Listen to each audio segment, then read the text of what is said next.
big question I would ask myself if I were in your shoes would probably be, do I want to be running this business in 5 years? And do I think it's a viable business in 5 years? Probably same question for 10. And then I would ask myself, do I have the motivation and the desire to keep pushing my founder level energy into this business?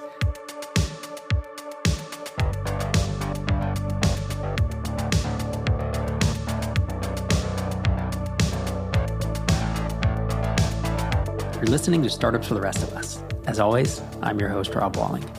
Welcome back to another episode where we dive in to what it's really like to build, launch, grow, sometimes exit, sometimes shut down, sometimes fail in spectacular fashion, and sometimes completely change your life through software entrepreneurship. These days it's SaaS. Maybe in 10 years it'll be something different. But right now it's about staying in control, bootstrapping, and mostly bootstrapping incredible businesses that change your life and the life of those around you. This is episode 808 of this show, and I've been doing it for more than 15 years.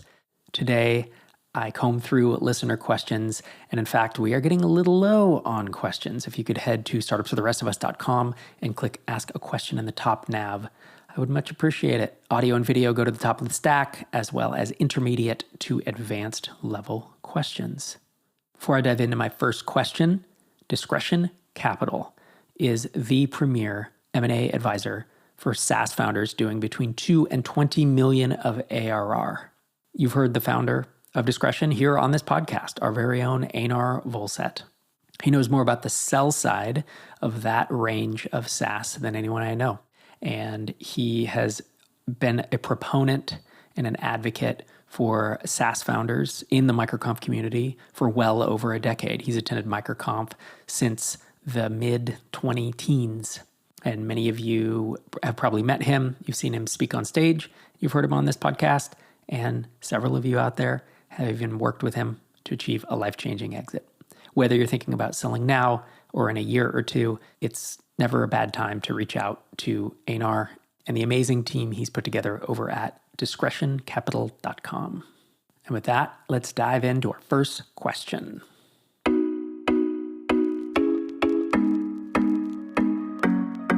Hi, Rob, Stephen here, longtime listener, second-time caller. I have a question, and before I can ask the question, I feel like I need to give you some background on my business. I have a Step 1 business. It's an iOS B2C app. It's not, however, Step 1 type revenue, or at least typical Step 1 type revenue. We're doing a little bit north of 500K ARR. I have multiple employees. It's in a very large market. We have a little slice of the market. I have multiple competitors doing 9 figures of ARR. I've grown the app through ASO and sales funnel performance. So I focus a lot on activation rates, free trial conversion rates, churn. All those numbers are looking great. I've hit a point, though, where I've plateaued, and I've plateaued for a while. It's a really calm and fun business. So I have some mindset and just some ideas that I wanted to ask you just your perspectives on, not to give me an answer, but as far as just how you go about thinking about this. I've listened to your episodes on plateaued businesses, but what I wasn't sure about was, what do you do in the case with a Step 1 B2C business? Is it worth continuing to invest in that versus looking at some of the other options? So I do see a number of options as I'm looking at moving forward. One is I can continue as I've been going. Basically, the business probably won't grow with that, but it will keep it from declining. There's a lot of competition in the space, a lot of fun, super calm, really enjoy doing that. Great lifestyle. I see a lot of change coming with AI. Should I quote, skate to where the puck will be? It's risky, but trying to get ahead of it. The third thing I've been thinking about is focusing on AEO, that's answer engine optimization. I feel like there's tons of opportunity in this space. That's actually a marketing channel that's brand new. There's a lot of black hat type of tactics and tricks people are using. The other one is trying to go after a whole new app in the AI space. What are your thoughts just about ideas as far as how I should be thinking about this and questions I should be asking myself? Thank you. I love this question. Thanks for sending it in, Stephen, and for being a second-time question asker. I think what's interesting is I don't know that it matters that you have a B2C versus a B2B business. I actually think of myself back in 2011, 2012, where I had Hittail, which was B2B, as an SEO keyword tool.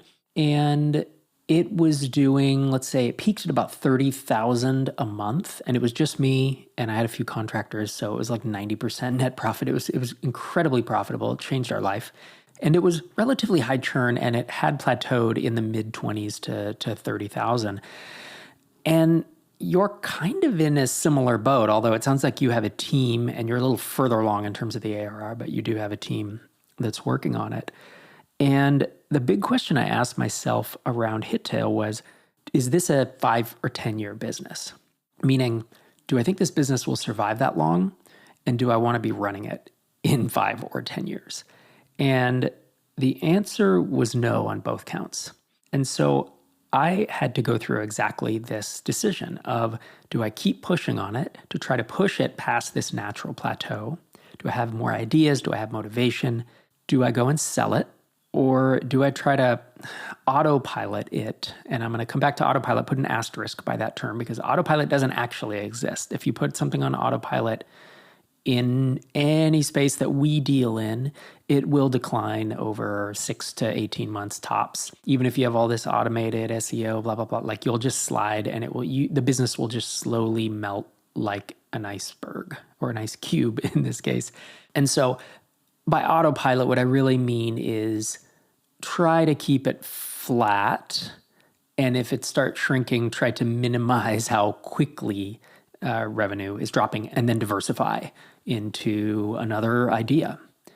And I think those are really your 3 main options, right? I mean, there's other options. We could, you could sell part of it. You could, things that we kind of getting a little crazy with. But the big question I would ask myself if I were in your shoes would probably be, do I want to be running this business in 5 years? And do I think it's a viable business in 5 years? Probably same question for 10.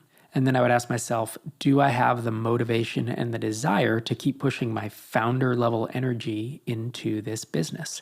Because you as a founder have an incredible opportunity cost of every minute, every hour, every day you spend working on something that isn't working. It's not just that you've spent that day. It's that day hasn't been spent on something new that could be growing at 2, 5, 10 times the rate, that could be worth 2, 5, or 10 times the valuation, and therefore 2, 5, 10 times your net worth. That's the issue with being a founder. And a lot of this depends on age. If you're 25 versus 55, how many more at-bats do you have? Is the clock ticking? Is something to think about. But a big thing I asked myself around Hittail was not just, do I want to run it in 5 or 10 years, but it was like, am I kind of bored of this? Or do I still have that founder energy, the founder activation energy to really get a flat business moving again? Because that is it requires a tremendous amount of energy to do that. So those are the questions I'd ask. And if the answer is yes, and I'm excited about this AEO that you mentioned, then why not take a crack at that and give yourself 3 months, 6 months, and see if you can get some results out of it. It is typically easier to not have to build a brand new product from scratch and find product market fit and then get growth engines in place. You already have a good chunk of product market fit, it sounds like, and you would just need to get the ball rolling again, and that's going to be simpler than building a new product. Question, of course, is, do you have the motivation and the desire and ideas on how to do that? And it sounds like AEO is the idea that you have. So why not take 3 to 6 months and get that engine in place? And it's probably going to start by you having to do a bunch of research and you doing some of it, and then having some of your team take that over and then slowly hand it off to them, such that you're not doing the day-to-day, right? So that's one option. Second option is just to sell it, take the cash, and move on to your next thing. And of course, the third option is to, like I said with Hittail, autopilot it with an asterisk, to mothball it and have your team run it and try to stay flat and not decline, and then go off and build your next thing. Third option is what I did with Drip. And that is that, it was late 2012 where I had the idea for Drip, hired a contract developer. We broke ground on it, and that was to diversify because I saw building in the email space as just a longer term play than an SEO keyword tool that was really kind of smacked around by Google every 6 to 12 months. And basically the business was almost put out of business multiple times just because of the way it worked. So After Drip was successful, during that time, Hittail did, in fact, decline relatively significantly. It lost MRR almost every month, even though I was still pushing on some things and doing marketing on the side. Doing things on the side doesn't work that well. And this is one of like 10 products I had that I autopiloted. And by this time, I knew that isn't a real thing, that it will, certainly if it's growing, it'll plateau. And if it plateaus, it'll start to shrink. And Hittail did that, but I never regretted it. Made a great bunch of profit on Hittail. I acquired it. I rehabbed it. And as I said, the money, I think I've said on this podcast before, like all of the revenue plus the exit price was $1 million. And I paid $30,000 for it. And everything else was my time. And the expenses were minimal. I don't know if I had $100,000 in expenses. I don't think the entire time I ran it, it was probably more close to like $50,000 of expenses. So it was one of those life-changing moments. It wasn't never have to work again money, but in fact it did. By the time I sold it and I look back and I thought that was a great experience. I learned a ton from it and it allowed me to stair-step my way up into Drip, which was obviously an even larger success. So realistically, those are your three options. And just because it worked out for me to diversify and start Drip doesn't mean that was the right answer, right? It just happened to be, that was what I was motivated to do. The right answer is probably what you're really champing at the bit to do as the founder, because wherever your energy is, that is the most likely path to success. And again, coming back to, I don't know that it matters that it's B2C versus B2B. Maybe if it's high churn because it's B2C, I would guess, and one-time payments or maybe low subscription fees, it sounds like it's a little bit like Hittail. So if anything, it's even similar to the situation I found myself in. And the big thing as I was coming off of Hittail was I wanted something that was higher priced than Hittail. Hittail was like $10 a month, $20 and $40 a month were the three lowest plans. And so it was low priced, high churn, tons of platform risk. And I wanted a bit higher priced. I wanted lower churn. I wanted much less platform risk, on and on. You could see that I had seen the weaknesses in the business, even though it treated me very well. And in fact, I have no regrets about doing it. But when I stair-stepped up, I was like, I want the next one to be 10 or 20 times larger. That was just what I was looking to learn. That was what I was looking to do in my own career. And that's what I did. So those are the things I'd be thinking about in your shoes. Do you keep pushing and do the AEO? It's like, do you have the motivation? Do you have the ideas? Do you sell it or autopilot and diversify? So thanks so much for that question, Stephen. Hope it was helpful. My next question comes to us from Prabhat, and he says, longtime listener, third-time questioner. I have a small tech firm, ktmbs.com. Oh yeah, these written questions, they go way back. This goes back to September of 2023. So while the question itself may not be relevant to Prabhat, I do think the thought process is interesting. So back to the email. I have a small tech firm and have been providing software consulting services to clients around the world. Lately, I've been collaborating with startups and providing them with very budget-friendly MVP development in a partnership model. I've been asking such partners to only cover the salary of my developer, which is very minimal. Okay, so Prabhat has a consulting firm or an agency and has developers working for him. I feel like this is a risky move as I am losing my income. However, I really want to encourage startups and make them feel like application development until an MVP can be done at a very low cost. I will, however, want to be part of the company once the application scales. Any suggestions you could give me or anything I need to be considering before I take in more partners? Yeah, really interesting. Yeah, you are losing income and opportunity costs and all the things I talk about. I think the biggest thing I would be concerned about is you say, I want to be part of the company once the application scales. What does that mean exactly? And where is that in writing? Because if you're effectively working for free, and I know they're paying for your developer, but you are doing whatever it is, project management and hiring and training and, keeping folks on staff, so to speak, and that's for free, there needs to be a tremendous amount of upside because 9 out of 10 of those companies, when you're building an MVP, will fail. Maybe it's 19 out of 20. And so the one that works, you are going to want a significant amount of upside in that company. And this is partially the venture capital model or any type of investing in startups, is that most will fail. And so this is a risky model for you because it seems like there's a lot of time that you're investing in this. And I personally I wouldn't feel comfortable doing this myself. If anything, what are you going to want? 10%, 15%, 20% of each company? 20 sounds like a lot, but 10, 15% of each company that goes through. And so again, if you have to build 20 of these MVPs, I don't know how long they take you. And these days with AI, it's probably a little faster, but 20 to get one or 10 to get one, I mean, that is a tremendous amount of darts to throw at the wall. And yeah, I wouldn't do this unless I had something in writing. I wouldn't do it unless I had some idea of the math of this. Because so many MVPs, I mean, even 1 in 20, is that being too ambitious? It really depends on who's coming to you for this, to be honest. Like, is it second-time entrepreneurs? Is it just random people who have a B2C two-sided marketplace idea? I mean, this is where I'd apply kind of you have to maybe de-risk this and turn clients away in this case, using the 5 p.m. framework, right? This puts a lot of burden on you to validate and think, is there a chance that this idea is successful? So all that said, I don't know, when I was back doing this, when I was building MVPs, but it was before we called them MVPs, but 2000 to 2006, maybe 2007, I was a developer, and then I ran a micro agency, which was just me plus a few contractors. I used that as an opportunity to charge market rates, which were $100 to $150 an hour. And then I took the market rate and I banked that money, and that allowed me to then go buy .NET Invoice and to take some time off or work a few days less per month to then go build my own stuff. So I looked at it differently rather than trying to attach to other people launching and hope they succeed and hope that I can be a part of that success.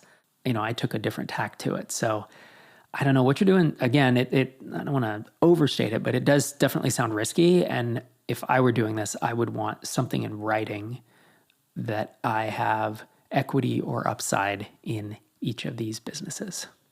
So thanks for that question, Prabhat. I hope it was helpful. Almost every founder I know has a long list of features to build and bugs to squash, but they just don't have the time or the team to tackle it. If that sounds familiar, check out today's sponsor, Gearheart. They're an AI-powered product development studio that builds B2B SaaS products and AI agents at twice the speed of traditional teams. Founded by serial entrepreneurs, they understand startup constraints and can plug right into your workflow. They've launched over 70 products, including SmartSuite, which raised $38 million and is used by companies like Capital One.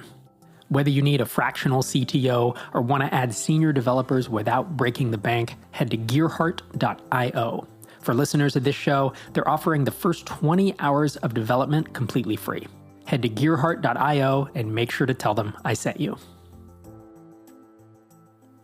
My next question is from Masej. Masej writes, hope you're doing well. I'm a MicroConf member building a product to simplify and lower the cost of getting and staying compliant with standards like SOC2 and ISO 27001. We built it after getting ISO compliant and realized we overspent on it. My team and I were reflecting on how little founders actually talk about compliance until they're deep in the process. We'd love to better understand how this plays out in real startups and not just our own lived experiences. What was your experience with SOC2 or other compliance while bootstrapping Drip? Have you noticed any patterns or shifts in how founders deal with this now? Anything you wish you'd known earlier? See founders consistently get wrong? When do you think they should start thinking about it? When do you think they should start getting certificates? Yeah, a lot of questions here, but I think I can boil them all down. The answer is we didn't think about it at all with Drip because we didn't have to. My broad advice across this, because with Tiny Seed, across my entire portfolio, Tiny Seed plus private investments, I'm about to be at like 235 companies. And probably, if I were to guess, it's maybe 10%, 15% of those have a SOC 2 or an ISO. So 20, 30-ish companies. 40 sounds like a lot, but you get the idea. And inevitably, my answer is always, don't do this until you need it. This is like insurance. This is like filing for an LLC. This is like anything that isn't moving the business forward until you absolutely need it to move the business forward. And I think that founders that actually think about this too early are the folks who are kind of playing business. They get the business cards and they get the domain and they pay a lot of money for the design. And it's like, how about sell something? like build something that people are paying you for. And many folks get off the ground and are doing fine without SOC2, right? As long as your customer type is not enterprise. I mean, if it's enterprise, obviously that is a different ballgame. And some founders from day one know that they're going to need SOC 2 and ISO compliance. And other folks, just wait. Put it off as long as possible, honestly. And I know that's not particularly what you want to hear as someone who is building software to help folks do that. But this is one thing where if you're not getting requests for it and you're not losing deals over not having it, I wouldn't put the time into it. I do think this is a very interesting space. I know Vant is here and there's several competitors to them. So I think it'll be, an interesting space that you enter in terms of trying to, improve on what's already there. Because obviously just building the same thing that's out there isn't going to get you much because people are going to use the brand names. And I guess you could come out and try to be cheaper in the early days, but longer term, like what will be your unique selling proposition or your unique value that you can add to this space and position yourself and carve out a corner of this market in order to take on the Vantas and the other big players in the space. So thanks for that question. Hope it was helpful. My next question is from Brandon, and he says, "Hey Rob, I'm a couple of months into starting a business. I've really gravitated towards you and your content. My wife and I welcomed our second child about a month ago, while in parallel trying to adapt a 4-day return to office mandate that puts me on the road 2+ hours a day. Woof. Rather than spending that time with the family. It's a huge factor in why I decided to finally start shipping. My question is, how did you balance a full-time job and building a SaaS business on the side while also combating an unpredictable sleep schedule? I was making great progress before our baby was born, but have not been able to find much time since. I know this phase is temporary, but I feel like I'm falling behind." Yeah, there's no silver bullet here. And realistically, the way that I did it is when we had young kids, I didn't try to build and launch stuff. I went into autopilot mode.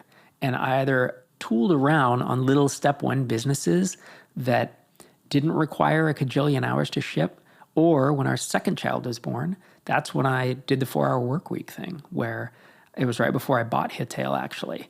And I kind of, again, autopiloted all of my stuff. I spent about 10, 12 hours a week working on it, but I'd already quit my day job. So I didn't have the day job by the time we had the second one. But with the first child, I backed off all my side projects. I had a little bit of product income from I had $2,000 to $4,000 maybe a month of product income from a couple things that I had going. And I did not try to move forward when I had young kids, and I mean like babies that were waking me up, as well as I'd never had a 2-hour commute. I worked from home intentionally. And then I guess one of my jobs had about a 20-minute commute each way. So, I mean, my big thing is like, how do you recapture hours of your day? Well, you try to find a work from home job or one where you're not on the road 2 hours a day. This comes from someone who used to live in the Bay Area, and I used to commute 70 minutes each way. It was 13 miles, I think. It was down 680, and it was brutal. 70 minutes each way. It was just all basically nonstop the whole way, and it infuriated me and severely reduced my quality of life, which is why I don't live in the Bay Area anymore. And I guess these days, if I lived there, I'd work from home, but you get the idea. So yeah, you have to make a choice of either slowing down for, let's say 6 months and doing what you can during that time and launching something smaller. You don't want to do a standalone SaaS app. I say you don't. I don't want to make an edict. I wouldn't want to do a standalone SaaS app in your shoes because it's just too much. It takes too much time to get it going. That's where the stair-step method is so freaking helpful, is where you don't have a cajillion hours every day or every week, and you can ship it in little bits and get it live and learn. And I was the first person I know who lived the stair-step method. And I had a bunch of little products that I had either built or acquired, and I was able to kind of dip in on them and make some small things here and there, but I did not have this big lumbering drip type standalone SaaS app that's great and can get huge, but is really, really hard to manage when you have, a handful of hours a week. So that's the type of thing I would be thinking about, as well as, is there a way I can get a work from home job and reduce or eliminate my commute altogether? So thanks for that question. All right, my last question of the day comes to us from Conrad.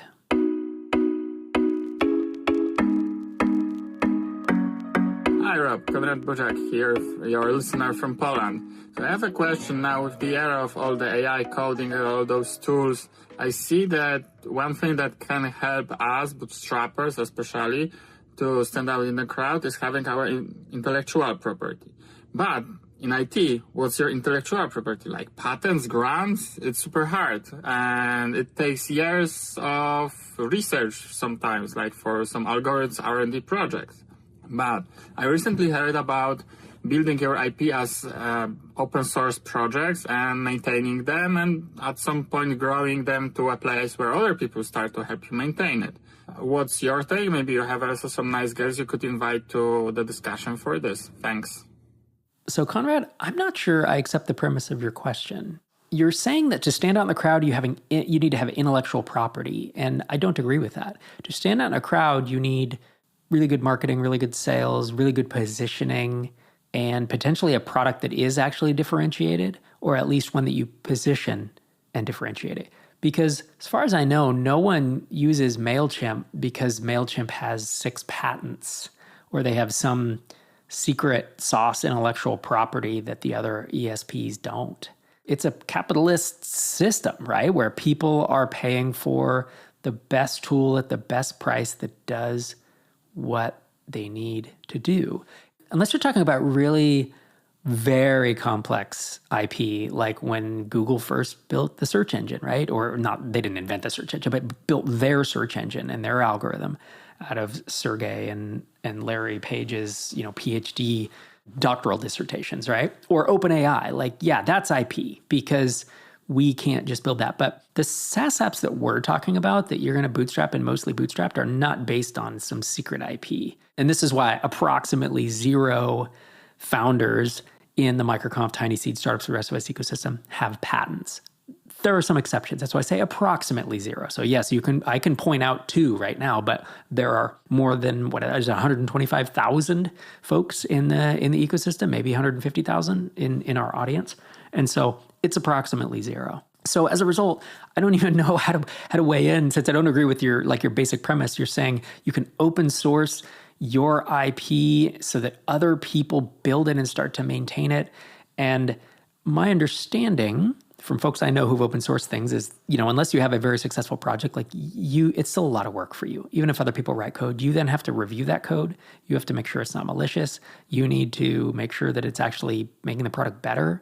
You're rejecting it if it doesn't. And then you get people who are upset because you rejected their pull request because they're trying to put something self-serving in.